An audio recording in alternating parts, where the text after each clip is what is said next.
الحمد لله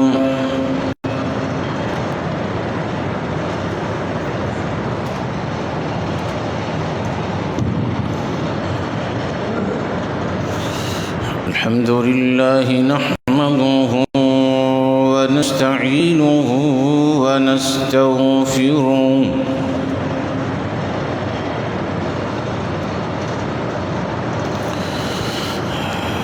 ونعوذ بالله من شرور أنفسنا ومن سيئات أعمالنا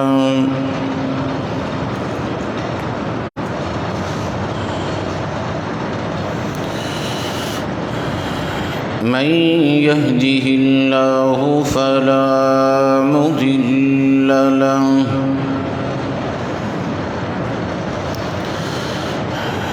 ومن يضلل فلا هادي له وأشهد أن لا إله إلا الله وحده لا شريك له وأشهد أن سيدنا ونبينا محمدًا عبده ورسوله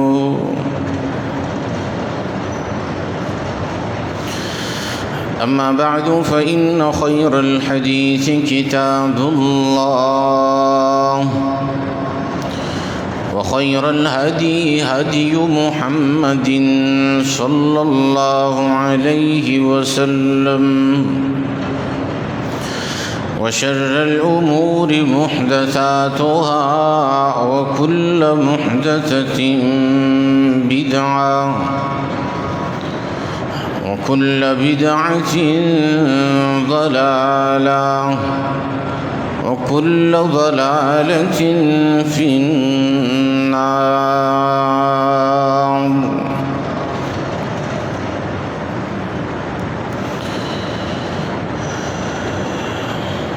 اللهم صل على محمد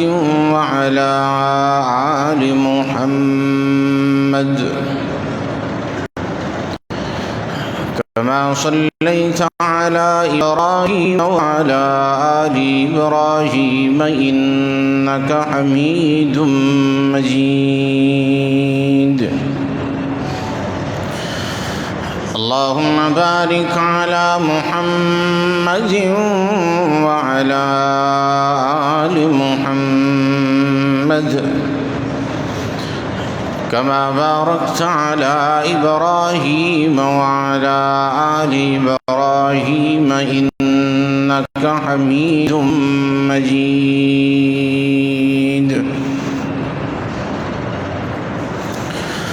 رب اشرح لي صدري ويسر لي أمري واحلل عقدة من لساني يفقه قولي أما بعد فأعوذ بالله السميع العليم من الشيطان الرجيم بسم الله الرحمن الرحيم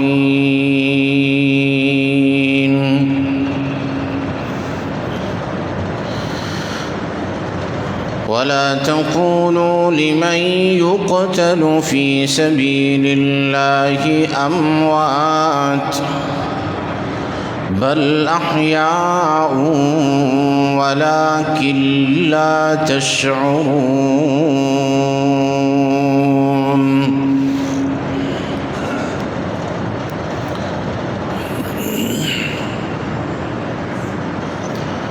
معزز سامعین کرام،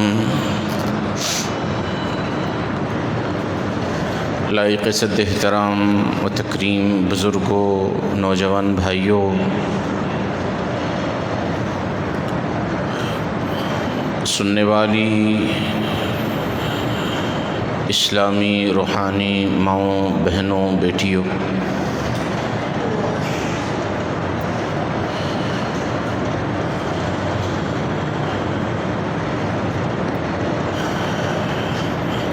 ایک دن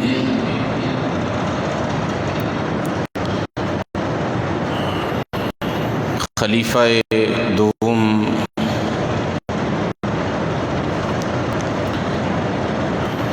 حضرت سیدنا عمر بن الخطاب عمر فاروق رضی اللہ عنہ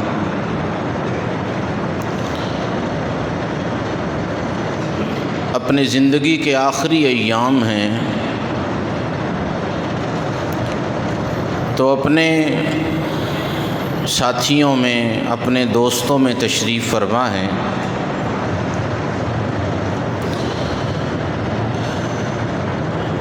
بڑے لوگ تھے،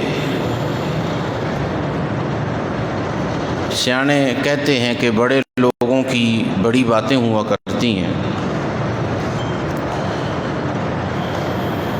تو ہماری طرح کی مجالس اور محافل نہیں ہوا کرتی تھیں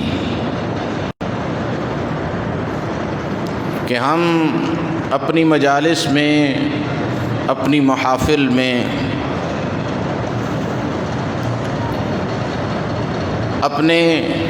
دلی تسکین کے لیے، روح کو سکون پہنچانے کے لیے کسی شاعر کا انتخاب کرتے ہیں، کوئی کسی گویے کا انتخاب کرتا ہے، کوئی اس شخص کا انتخاب کرتا ہے جو جھوٹی باتیں کر کے لوگوں کو ہنسائے۔ تو ہماری مجلسیں اس طرح چمکتی ہیں اور بھبتی ہیں، لیکن یہ بڑی قیمتی مجالس تھیں، بڑے قیمتی لوگوں کی قیمتی باتیں تھیں۔ تو حضرت عمر فاروق رضی اللہ عنہ بڑے جید صحابہ اکرام آپ کی مجلس کا حصہ ہیں، پوچھ رہے ہیں کہ میرے ساتھیوں، تم میں سے جو سب سے زیادہ ان فتنوں کے بارے میں جانتا ہے، علم رکھتا ہے، اس کے پاس معلومات ہوں فتنوں کے بارے میں، جن فتنوں کے بارے میں ہمارے محبوب پیغمبر جناب محمد رسول اللہ صلی اللہ علیہ وسلم نے ہماری رہنمائی فرمائی، جو سب سے زیادہ اور سب سے بہتر فتنوں کے بارے میں جانتا ہے، وہ ذرا آج مجھے بتائے کہ وہ فتنے کون کون سے ہیں۔ تو میرے بھائی، آپ کی مجلس میں سیدنا حضرت حذیفہ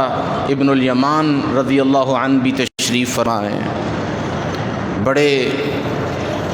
جلیل القدر صحابی رسول ہیں صلی اللہ علیہ وسلم۔ یہ اللہ کے رسول صلی اللہ علیہ وسلم کے پاس جب بھی بیٹھا کرتے تھے حضرت حذیفہ رضی اللہ عنہ، تو ان کا سوائے اس کے کوئی سوال نہیں ہوتا تھا، یہی پوچھتے تھے کہ اللہ کے رسول مجھے فتنوں کے بارے میں بتائیے گا، تاکہ جب وہ فتنے آئیں تو میں ان سے چوکنا رہوں، میں ان سے آگاہ رہوں اور ان فتنوں کا حصہ نہ بن جاؤں۔ تو ان کی اس جستجو کی بدولت اللہ کے رسول نے جن فتنوں کی آگاہی فرمائی تھی، جن فتنوں کے بارے بتایا تھا، ان سے زیادہ کوئی نہیں جانتا تھا۔ کھڑے ہوئے کہنے لگے، اے امیر المؤمنین، مجھے اجازت ہو تو میں سمجھتا ہوں کہ مجھ سے زیادہ ان فتنوں کے بارے کوئی بھی نہیں جانتا۔ تو عمر فاروق رضی اللہ عنہ فرمانے لگے، اچھا ٹھیک ہے، فرمائیے گا، اب بتائیں کیا فتنے ہیں۔ تو حضرت حذیفہ بن یمان رضی اللہ عنہ یہاں سے آغاز کرتے ہیں کہ اللہ کے رسول، اے امیر المؤمنین، اکثر فتنے ایسے ہوتے ہیں جو ہمارے اہل و عیال میں، اپنے خاندانوں میں، گھرانوں میں اکثر فتنے ایسے ہیں کہ جو ہماری نیکیوں کی وجہ سے اللہ ان کو ختم کر دیتا ہے۔ یعنی گھر کے اوپر اگر کوئی آزمائش اور فتنہ ہے، تو اگر اہل گھرانہ، اہل و عیال اگر نماز پڑھتے ہیں، زکوٰۃ اور خیرات کرتے ہیں، توبہ و استغفار کرتے ہیں،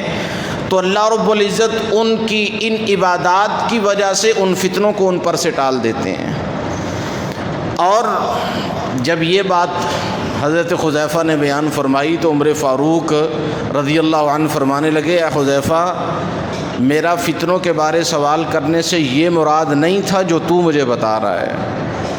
مجھے ان بڑے بڑے فتنوں کے بارے آگاہی دو، ان بڑے بڑے فتنوں کے بارے بتاؤ کہ جو سمندر کی موجوں کی طرح چلیں گے اور تیس نیس کر دیں گے، آگ کی طرح، شعلوں کی طرح نکلیں گے، ان فتنوں کے بارے میں مجھے بتاؤ۔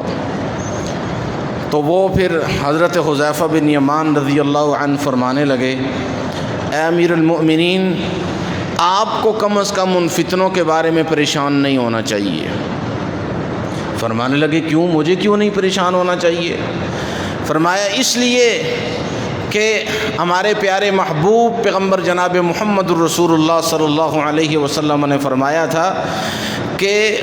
آپ کے درمیان، یعنی اے امیر المؤمنین، آپ کے درمیان اور ان فتنوں کے درمیان ایک بند باندھ دیا گیا ہے، اور ایک ایسی دیوار کھڑی کر دی گئی ہے، جب تک آپ زندہ ہیں تب تک کوئی فتنہ یہاں نہیں آ سکے گا۔ اور جب یہ بات حضرت عمر فاروق رضی اللہ عنہ کو بتائی گئی تو حضرت عمر فاروق رضی اللہ عنہ نے فرمایا، اس دیوار میں جو لگا دروازہ ہے، اے ابن الیمان، کیا وہ کھولا جائے گا یا توڑا جائے گا؟ چونکہ دو صورتیں ہوتی ہیں جو بند ہو، یا اس دروازے کو کھولا جاتا ہے یا توڑا جاتا ہے۔ اگر دروازہ کھولا جائے تو اس کے بعد پھر بند ہونے کے چانس ہوتے ہیں، اس کا کنڈا خراب نہیں ہوتا، تالا چابی سے کھولا جائے تو تالا خراب نہیں ہوتا، اور اگر دروازے کو توڑ دیا جائے تو پھر وہ دروازہ بند نہیں ہو سکتا۔ تو یہ سوال کیا حضرت عمر فاروق نے، بڑے زیرک تھے، بڑی گہری نظر رکھتے تھے۔ فرمانے لگے، اے عمر فاروق رضی اللہ عنہ، امیر المؤمنین، اس دروازے کو کھولا نہیں بلکہ توڑا جائے گا، اس دروازے کو توڑا جائے گا،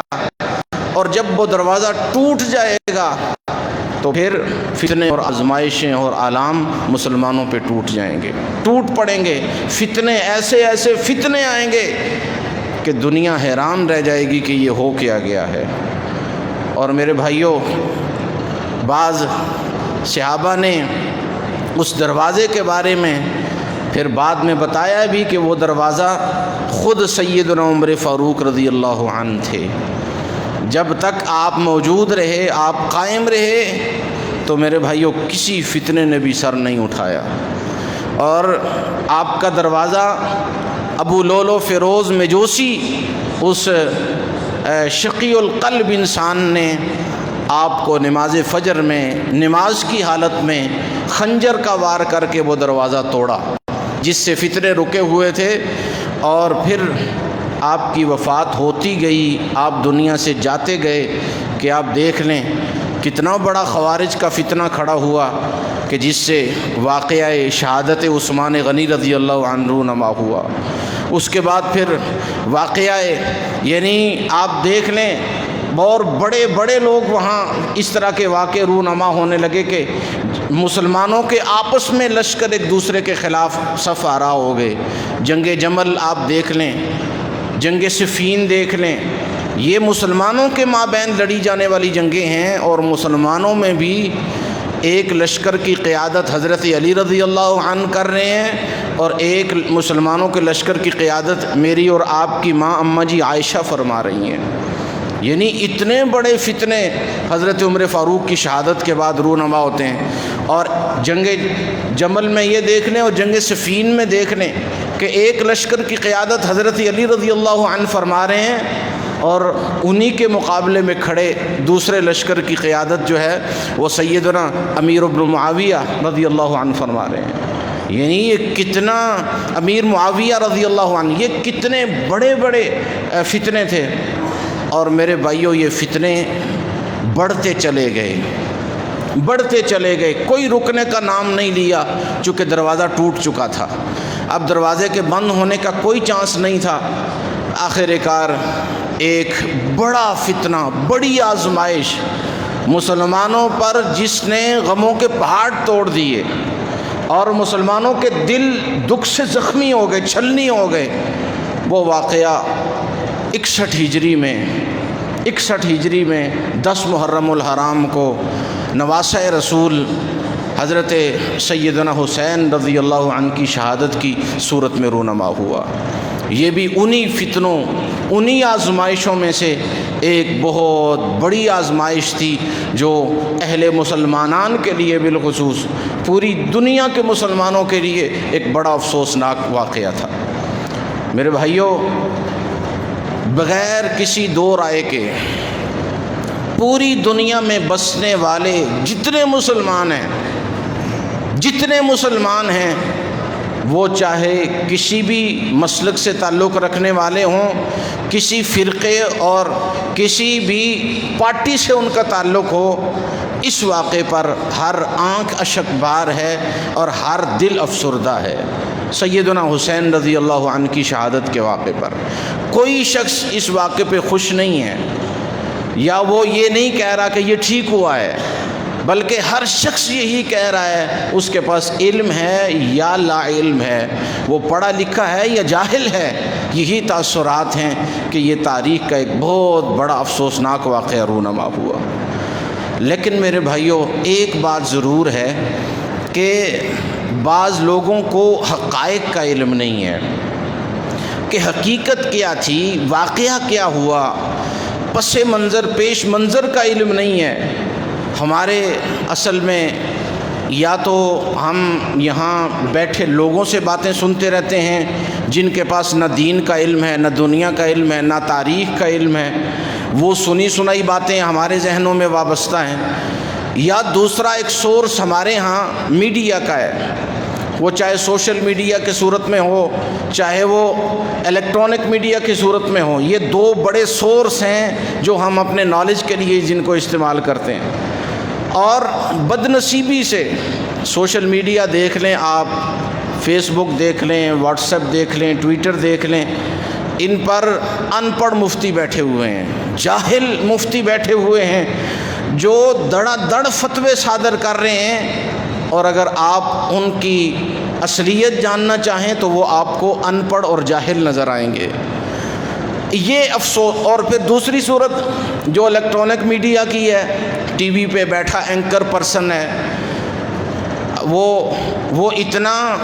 دینی اعتبار سے، تاریخی اعتبار سے لابلد ہے اور لا علم ہے کہ اسے بھی حقائق کا کوئی علم نہیں ہے۔ ہم بیٹھ کے سن کے جو وہ کہتے ہیں ہم کہتے ہیں یہ ٹھیک کہہ رہے ہیں۔ تو یہ ایک المیہ ہے کہ ہمیں حقائق کا علم نہیں ہے، حقیقت کا علم نہیں ہے کہ یہ واقعہ کربلا جو حضرت حسین رضی اللہ عنہ کی شہادت کی صورت میں رونما ہوتا ہے، اس کے حقائق کیا ہیں۔ تو میرے بھائیوں، بہت ساری تاریخی کتب کا مطالعہ کر کے جو مستند ہیں مابین المسلمین، مسلمانوں کے مابین جو مستند اور بڑی اتھینٹک کتب ہیں، اتھینٹک بکس ہیں، ان کا مطالعہ کر کے اور تھوڑا سا مختصر سا خلاصہ، چونکہ وقت اتنا نہیں ہوتا کہ اس بات کو زیادہ پھیلایا جا سکے یا ہر پہلو پہ ایک سیر حاصل بحث کی جا سکی، لیکن یہاں مختصراً میں یہ ضرور کوشش کروں گا کہ میرے بھائیوں کو اس واقعہ کربلا کی صورت میں حقیقت کا علم ضرور ہونا چاہیے کہ حقیقت کیا تھی اور کیا ہوا۔ تو میرے بھائیوں، جب حضرت امیر معاویہ رضی اللہ عنہ، اللہ ان کی قبر پر کروڑوں رحمت نازل فرمائے، جب ان کی وفات ہوتی ہے تو اس کے بعد، ان کی وفات کے بعد ان کا بیٹا یزید جو ہے وہ خلافت کے لیے، امارت کے لیے نامزد ہوتا ہے۔ اور جب یہ نامزد ہوا تو اس وقت حضرت حسین رضی اللہ عنہ یہ مدینہ میں سکونت پذیر تھے، مدینہ میں رہائش پذیر تھے، تو اس نے، یزید نے پیغام بھیجا، جو مدینہ کا گورنر تھا مروان ابن حکم، اس کی طرف پیغام بھیجا کہ وہ حضرت حسین سے بھی اور حضرت عبداللہ بن زبیر رضی اللہ عنہما سے، ان سے بیعت لے میری خلافت اور امارت کی۔ تو جب مروان بن حکم نے تھوڑا زور یہ مدینہ چھوڑ کے مکہ آ گئے، مکہ میں انہوں نے اپنا قیام شروع کر لیا۔ تو جب مکہ میں یہاں پہنچے تو میرے بھائیوں کوفہ سے خطوط کا نہ رکنے والا سلسلہ شروع ہوا۔ کوفہ سے، عراق سے، وہاں سے خطوط کا یعنی ایسا سلسلہ شروع ہوا کہ ہر روزانہ کی بنیاد پہ خطوط آنے لگے۔ اور خطوں میں کیا لکھا ہے؟ یہی لکھا ہے کہ جی آپ ہمارے پاس تشریف لائیں کوفہ میں، آپ ہمارے پاس آ جائیں تو ہم نہ صرف آپ کی بیعت کر کے آپ کو خلیفہ بنائیں گے بلکہ آپ کا ہر دکھ درد میں غم میں آپ کا ساتھ دیں گے۔ یہ خطوط میں لکھا تھا، 1 خط 2 خط 3 خط، سینکڑوں کی تعداد میں خطوط جب ملنے لگے تو پھر حضرت حسین رضی اللہ عنہ نے اپنے بھائی مسلم بن عقیل، یہ چچا زاد بھائی تھے آپ کے، بڑے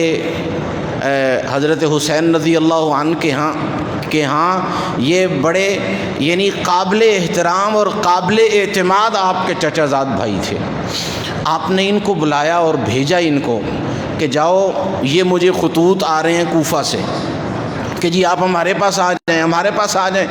تو آپ جا کے کوفہ کے حالات جان لیں کہ یہ جو خطوط میں لکھا ہے یہ واقعی ٹھیک ہے یا نہیں ہے۔ تو مسلم بن عقیل میرے بھائیوں یہ یہاں مکہ سے چلتے ہیں اور کوفہ کا رخ کرتے ہیں، کوفہ پہنچتے ہیں۔ تو چند دنوں میں 2-4 ہفتے کے اندر کوئی 18,000 کے قریب لوگوں نے مسلم بن عقیل رضی اللہ عنہ کو ہر قسم کے تعاون کی یقین دہانی کروائی،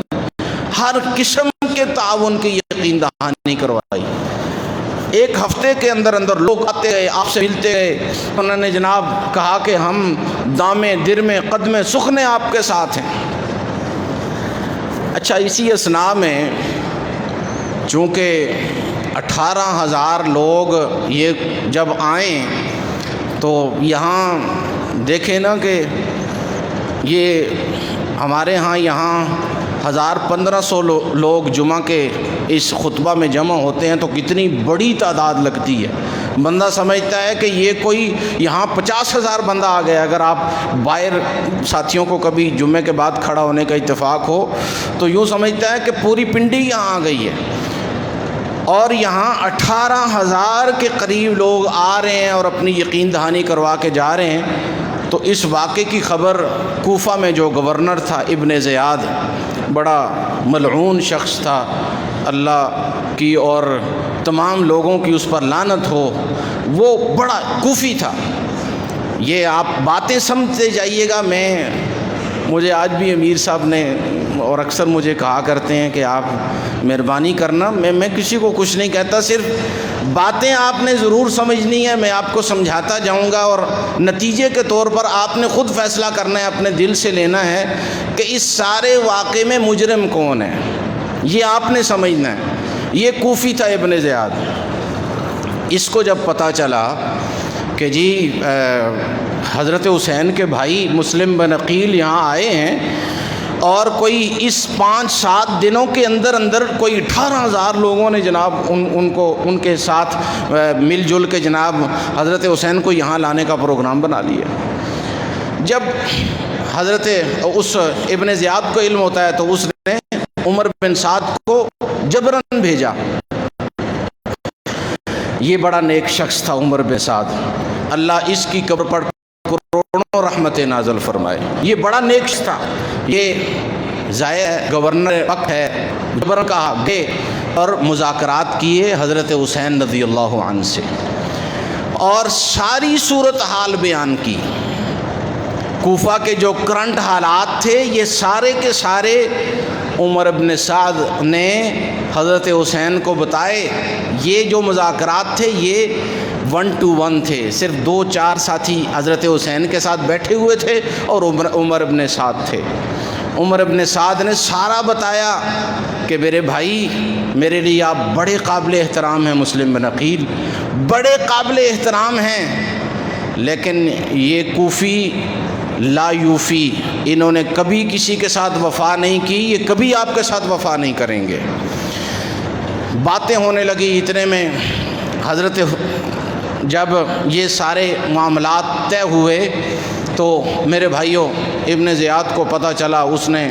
جو ہے وہ جب یہ سارے حالات کا علم ہوا تو اس نے کہا جی یہ کیا معاملات شروع ہو گئے ہیں، ساری باتیں۔ لیکن یہ وہاں پھر جب حضرت مسلم بن عقیل نے واقعات کو جانچا تو حالات خراب ہو چکے تھے، تھوڑے سے جب انہیں کوفیوں کو جو 18,000 تھے، ایک دو نہیں تھے، 18,000 تھے، جب ان کو پتہ چلا کہ اب حالات خراب ہو گئے، سارے کے سارے غائب ہو گئے، اور وہاں اس ابن زیاد کے لشکر نے مسلم بن عقیل کو ان پر حملہ کیا اور پھر ان کے ساتھیوں کو شہید کر دیا، اور مسلم بن عقیل جو شدید زخمی ہو گئے۔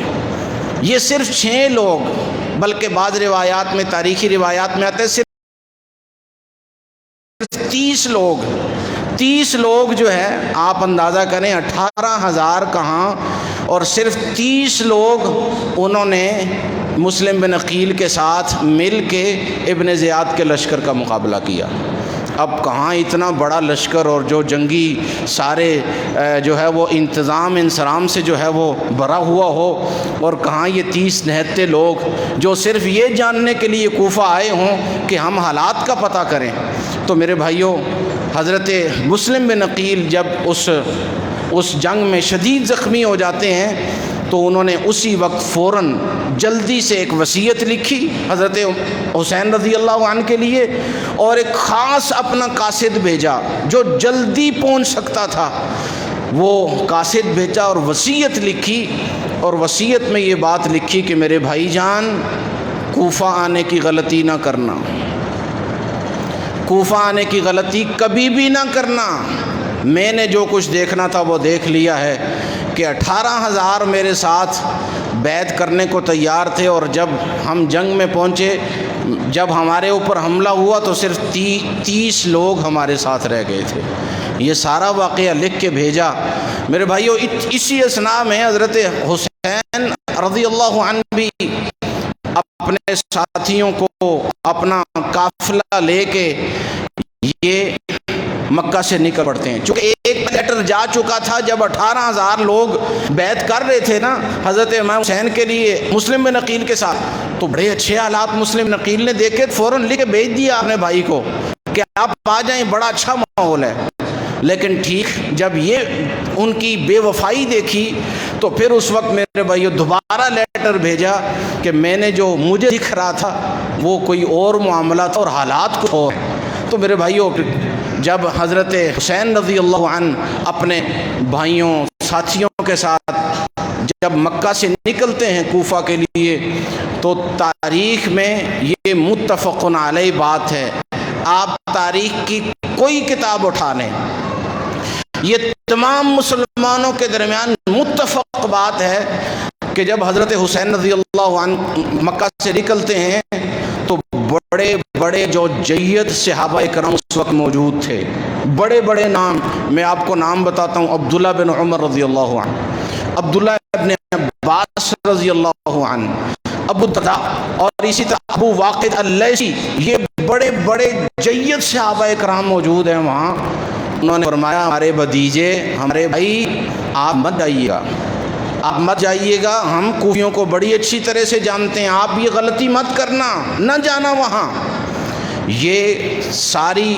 تمام مسلمانوں کی تاریخ کی متفق علیہ کتابوں میں یہ بات درج ہے، اور یہ نام بھی درج ہیں کہ ان صحابہ نے آپ کو منع کیا۔ لیکن حضرت حسین رضی اللہ عنہ کے سامنے چونکہ کوفیوں کے وہ کوئی ہزاروں کی تعداد میں خطوط تھے، آپ کو بڑا اعتماد تھا، آپ کو بڑا اطمینان تھا، آپ نے کوفے کا رخ کر لیا۔ ابھی رستے میں ہی تھے کہ آپ کو یہ ایک بری اطلاع بھی آ پہنچی، بری خبر بھی آ پہنچی کہ مسلم بن عقیل رضی اللہ عنہ کو شہید کر دیا گیا۔ وہ قاصد پہنچ آیا نا، رستے میں ہی تھے آپ، قاصد پہنچ آیا وصیت لے کے، اور وصیت میں لکھا تھا کہ بھائی جان خدا کے لیے کوفہ آنے کی غلطی نہ کرنا، یہ وصیت میں لکھا تھا۔ لیکن اب ہوا کیا، یہ بھی تاریخ کی کتب میں لکھا ہے۔ آپ تاریخ کی کوئی جو بڑی متفق علیہ کتابیں ہیں تاریخ کی، وہ آپ اٹھا کے دیکھ لیں، تہذیب و تہذیب دیکھ لیں، بدایہ و نہایہ دیکھ لیں، الاصابہ دیکھ لیں، یہ اسی طرح ابن عساکر کی تاریخ کتاب ہے، وہ بھی تہذیب کے نام سے، یہ آپ کتابیں دیکھ لیں، آپ کو یہ واقعہ بھی اس میں ملے گا کہ حضرت حسین رضی اللہ عنہ نے واپس جانے کا پروگرام بنا لیا کہ اگر انہوں نے میرے بھائی کے ساتھ یہ زیادتی کی ہے تو ہمیں کب چھوڑیں گے، ہمارے ساتھ بھی یہ زیادتی ممکن ہے۔ لیکن اب وہاں ہوا یہ کہ جب حضرت حسین رضی اللہ عنہ فرمانے لگے کہ میں تو واپس جا رہا ہوں، تو مسلم بن عقیل کے بھائیوں نے کہا کہ بھائی جان، ہمارے بھائی کو اتنی بے دردی سے شہید کر دیا گیا ہے، ہم کیسے جائیں گے واپس؟ ہم نے واپس نہیں جانا، ہم یا قتل ہوں گے یا اپنے بھائی کا بدلہ لیں گے۔ اب یہاں جب بات اس حد تک پہنچ آئی تو پھر حضرت حسین رضی اللہ عنہ فرمانے لگے کہ میرے بھائیو، آپ ہی تو میری خوشی ہیں، آپ میرا غم ہیں، اگر آپ جاتے ہیں تو پھر میں بھی آپ کے ساتھ ہوں، میں بھی پیچھے نہیں رہ سکتا۔ تو میرے بھائیو، یہاں سے کوفہ کا رخ شروع ہوتا ہے۔ یہ کوئی 72 کے قریب لوگ ہیں، بعض کہتے ہیں کہ ان میں جو مرد حضرات تھے وہ 72 کے قریب تھی، چونکہ ان میں عورتیں بھی تھیں، حضرت حسین رضی اللہ عنہ کی بہنیں بیٹیاں، اس میں حضرت سیدہ فاطمہ رضی اللہ عنہا کا ذکر آتا ہے، سیدہ زینب کا آتا ہے، یہ تو ہر کتاب میں لکھا ہے، عورتیں بھی ساتھ تھیں، بچے بھی ساتھ تھے، نوجوان بھی تھے۔ یہ کوئی 72 کے قریب کا قافلہ جناب کربلا کے مقام پر پہنچتا ہے۔ اب جب ابن زیاد کو یہ خبر ہوئی، یہ باتیں آپ جتنی توجہ سے سن سکتے ہیں میرے بھائیوں ان کو سنیں، اور یہ اتنی اتھینٹک باتیں ہیں کہ آپ کی ان باتوں کا انکار کسی کے پاس نہیں ہے اللہ کے فضل و احسان سے، اس لیے کہ یہ مستند تاریخ کی کتب کی باتیں ہیں، تو توجہ سے سنیں۔ جب یہ کربلا کے مقام پر یہ قافلہ پہنچتا ہے، ادھر سے ابن زیاد کو خبر ہوتی ہے، ابن زیاد جو ہے پھر جبراً عمر بن سعد کو بھیجتا ہے کہ جاؤ ان سے پوچھو کہ یہ کیوں آئے ہیں، یعنی اس کا ابن زیاد کا تو مطلب اور مقصد یہی تھا کہ جاؤ ان سے لڑائی کرو، ان کو مارو، ختم کرو، کوفی تھا نا، کہ یہ کیوں آئے ہیں ہمارے یہاں۔ اب جب یہ عمر ابن سعد یہ جاتا ہے، اللہ کا ولی، یہ بڑے مؤدبانہ انداز میں حضرت حسین رضی اللہ عنہ سے ملاقات کرتا ہے، اور ملاقات کر کے ساری رودات سناتا ہے، مسلم بن عقیل رضی اللہ عنہ والی بھی، اور ابھی کے جو کرنٹ حالات ہیں وہ بھی سارے بتاتا ہے حضرت حسین کو۔ تو میرے بھائیوں، یہ بھی آپ تاریخ کی کوئی کتاب اٹھا لیں، یہ جتنے میں نے نام لیے ہیں ان میں سے کوئی کتاب آپ تاریخ کی اٹھا لیں، وہاں جب یہ ساری باتیں حضرت حسین رضی اللہ عنہ نے سنی تو پھر حضرت حسین رضی اللہ عنہ نے آخر میں ایک ہی بات کی عمر ابن سعد سے، ایک بات کی کہ میرے بھائی، میری 3 شرائط ہیں، 3 شرائط ہیں میری، ان میں سے کوئی ایک مان لو۔ پہلی شرط یہ ہے کہ مجھے یہاں قریب ترین جس بھی اسلامی ملک کی سرحد ہے، مجھے اور میرے ساتھیوں کو اس سرحد پہ چھوڑاؤ، آگے ہمارا انتخاب ہے ہم کدھر جاتے ہیں کدھر نہیں جاتے، کسی اسلامی سرحد پہ چھوڑ کے آ جاؤ۔ اور دوسری صورت یہ ہے کہ ایک ہماری تجویز یہ ہے کہ ہمیں واپس مدینے جانے دیا جائے، ہم سب کو، ہم نہ یہاں قیام کرتے ہیں، نہ یہاں ہم کسی سے بیعت لیتے ہیں، نہ ہم یہاں جناب کوئی اور بات کرتے ہیں، ہم اسی طرح واپس چلے جاتے ہیں، کسی سے کوئی لڑائی نہیں۔ اور میرے بھائیوں، یہ تیسری بات سب سے زیادہ توجہ طلب ہے کہ جس سے بہت سارے لوگ لا علم ہیں اور شاید بات سننے کے باوجود بھی یقین نہ کریں۔ حضرت امام حسین رضی اللہ عنہ فرمانے لگے، یا پھر مجھے چھوڑیں کہ ان اضع یدی علی یدی یزید، کہ مجھے یزید کے پاس جانے دیں تاکہ میں اب حالات سب جان چکا ہوں، میں اپنے اس بھائی کے ہاتھ پہ ہاتھ رکھ کے اس کی بیعت کر لوں۔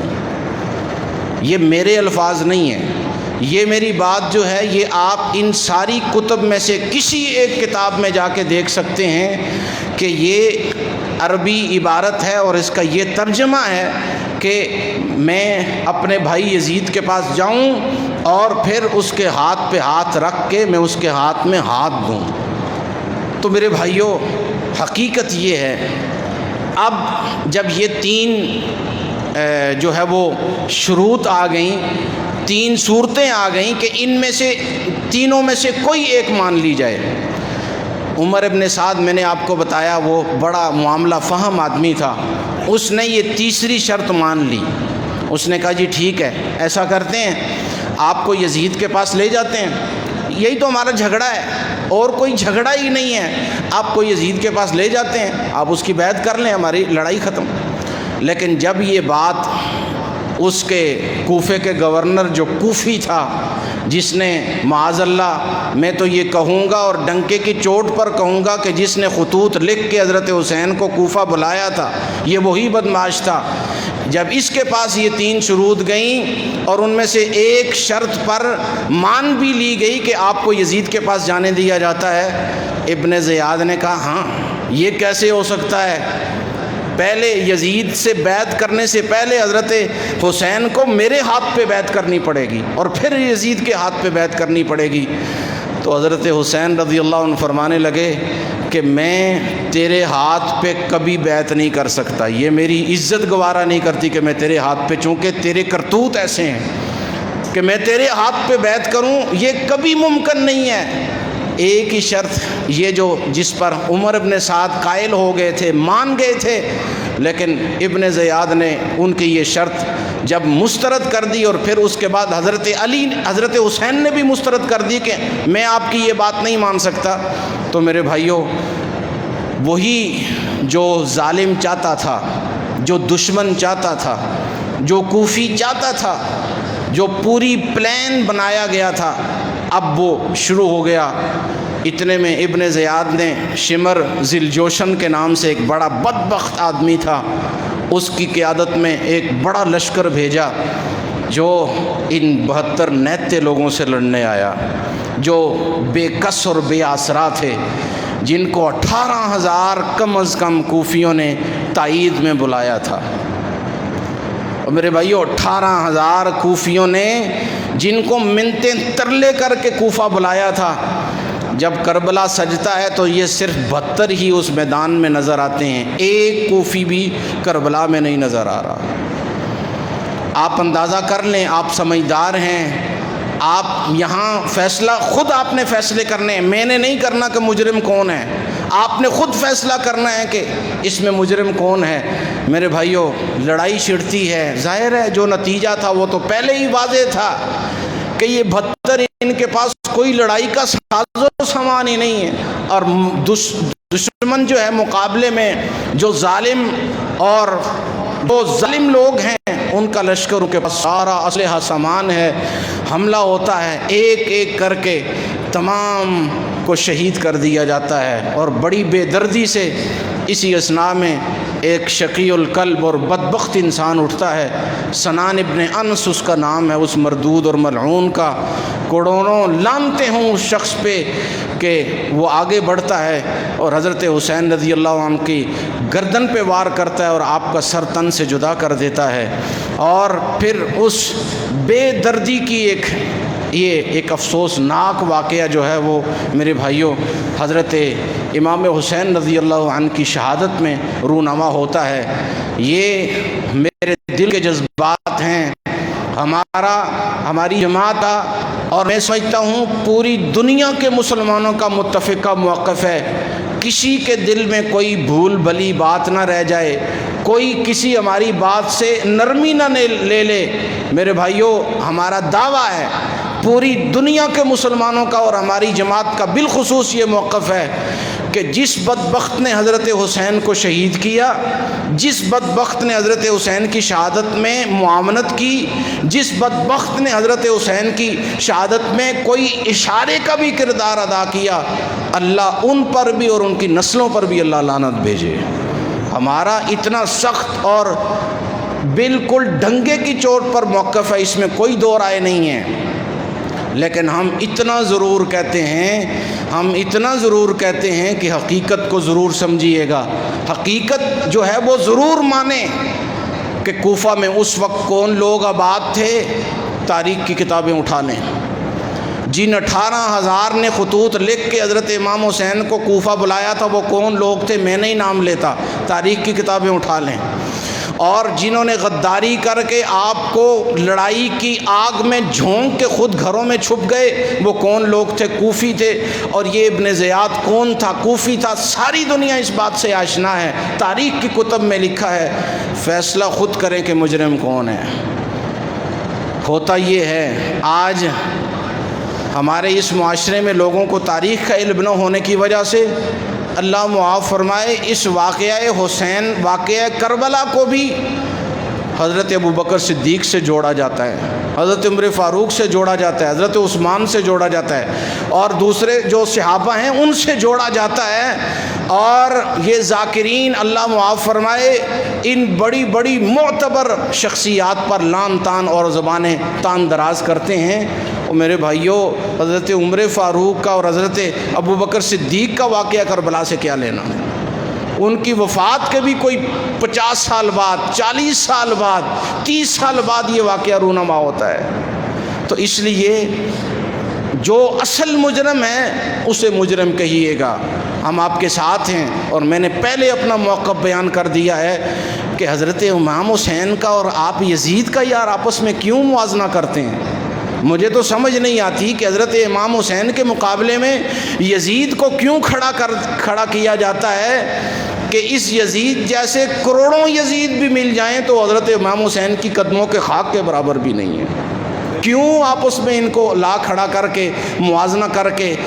جو ہے وہ اللہ معاف فرمائے پتہ نہ دنیا کو کیا بات سمجھانے کی کوشش کی جاتی ہے۔ تو میرے بھائیوں، حقیقت یہ ہے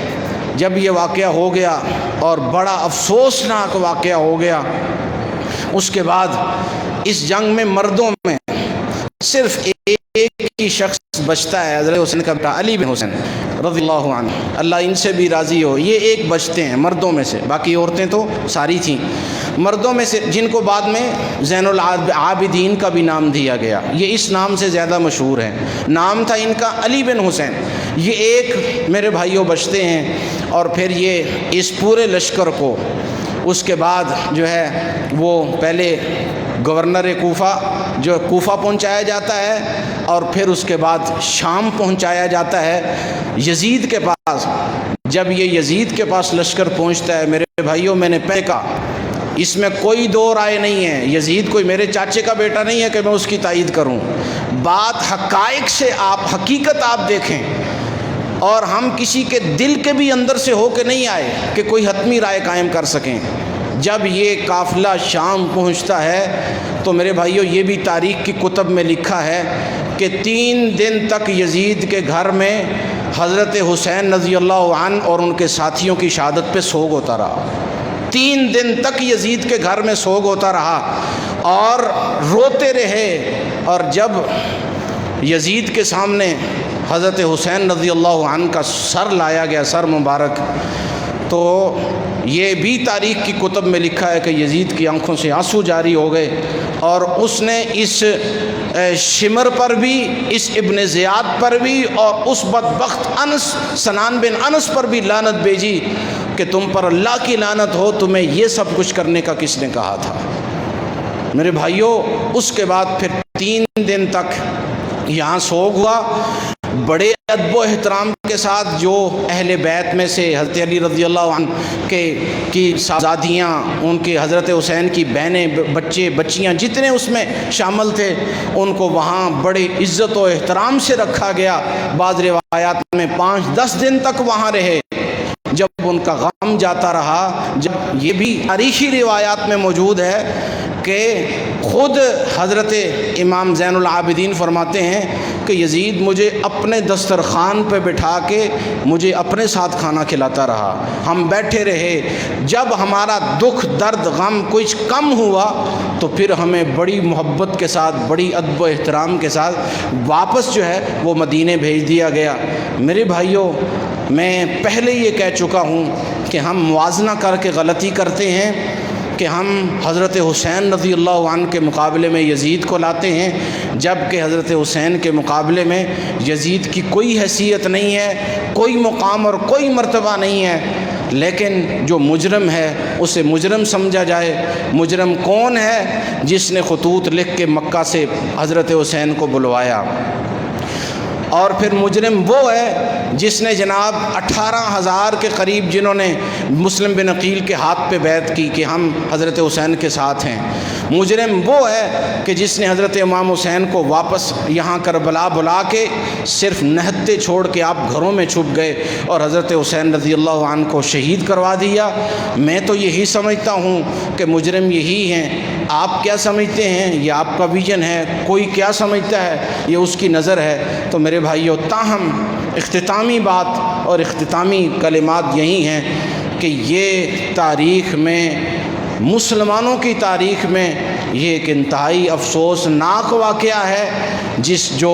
حضرت نواسہ رسول، اللہ اکبر، جن کو حضرت ابوبکر صدیق جب بھی گلیوں میں ان بھائیوں کو کھیلتا دیکھتے تو اٹھا کے اپنے سینے سے لگا لیتے تھے کہ میرے محبوب نے فرمایا تھا، یعنی جناب محمد الرسول اللہ صلی اللہ علیہ وسلم نے، کہ یہ دو میرے پھول ہیں اور یہ جنت کے سردار، جنت میں یہ نوجوانوں کے، جنتیوں کے سردار ہیں۔ تو میرے بھائیو، حسین اس دنیا میں بھی سردار تھے اور جنت میں بھی اللہ کے فضل و احسان سے وہ جنتیوں کے سردار ہیں۔ ان کا یزید کے ساتھ کوئی مقابلہ، کوئی موازنہ نہیں ہے۔ لیکن بات یہ ہے، آخری کلمات یہی ہیں کہ ہمیں امام حسین رضی اللہ عنہ کی سیرت کو اپنانا چاہیے۔ ہمیں ان کی اس شہادت سے جو سب سے بڑا سبق ہے وہ یہی ہے کہ حق جو ہے وہ باطل کے سامنے ڈٹ جاتا ہے، یہاں تک کہ اپنی جان بھی دے دیتا ہے۔ یہ ہمیں ان کی زندگیوں سے، سیرت سے ملتا ہے۔ ہم اس طرف جانے کو بالکل تیار نہیں ہیں۔ ہم ان دنوں میں صرف سبیلیں لگا کے، پانی تقسیم کر کے، اب دیکھ رہے ہیں نا کتنا بڑا ہمارے نظریات میں اختلاف ہے۔ حضرت حسین رضی اللہ عنہ روزے کی حالت میں شہید ہوئے، آپ کو علم ہے کہ نہیں؟ 9-10 محرم کا حضرت امام حسین رضی اللہ عنہ ساری زندگی روزہ رکھا، چونکہ اللہ کے رسول کی تعلیمات تھی، روزہ رکھا، روزے کی حالت میں شہید ہوئے۔ اور ہم کیا کرتے ہیں؟ ہم سب پانی لوگوں کو پلاتے ہیں۔ او بھائیو، اگر حضرت امام حسین سے محبت ہی ہے، ان کے طریقے سے محبت ہے، تو روزہ رکھو، اللہ کے رسول کی سنت بھی پوری ہو، حضرت حسین کی سنت بھی پوری ہو، روزہ رکھو جو اللہ کے رسول نے ہمیں بتایا۔ حضرت حسین رضی اللہ عنہ نے اوپر عمل کیا۔ یہ کام ہم کرنے چاہیے، نہ کہ ہمیں جناب وہ کام کریں کہ جو ان سے ثابت ہی نہیں ہے۔ باقی ہمارا یہ عقیدہ ہے کہ حضرت حسین رضی اللہ عنہ شہید ہیں، اور شہید زندہ ہوتے ہیں، اور زندوں پہ کبھی ماتم نہیں ہوتا۔ یہ اصولی اور منطقی بات ہے۔ باقی آپ کا فہم، آپ کا ادراک اللہ ہمیں سمجھ دے۔ اور ایک دفعہ پھر یہ اللہ سے دعا گو ہوں اس نسبت سے کہ اللہ ہمارے اس جنتیوں کے سردار نواسہ رسول سیدنا امام حسین رضی اللہ عنہ کی شہادت میں، اے اللہ جس نے انگلی کے اشارے تک کا بھی، آنکھ کے اشارے تک کا بھی کردار ادا کیا، ان کی شہادت میں دامِ در میں قدم سخنے، اے اللہ تو اس کو قیامت کی دیواروں تک اس پر لعنت بھیج، اور اللہ اس کی نسلوں کو بھی اے اللہ اس کو تباہ و برباد فرما، اور دنیا کے لیے نشان عبرت بنا۔ آج بنے ہوئے ہیں، کسی کو نظر نہ آئے تو الگ بات ہے۔ اللہ ہمیں سمجھ کی توفیق نصیب فرمائے۔ وآخر دعوانا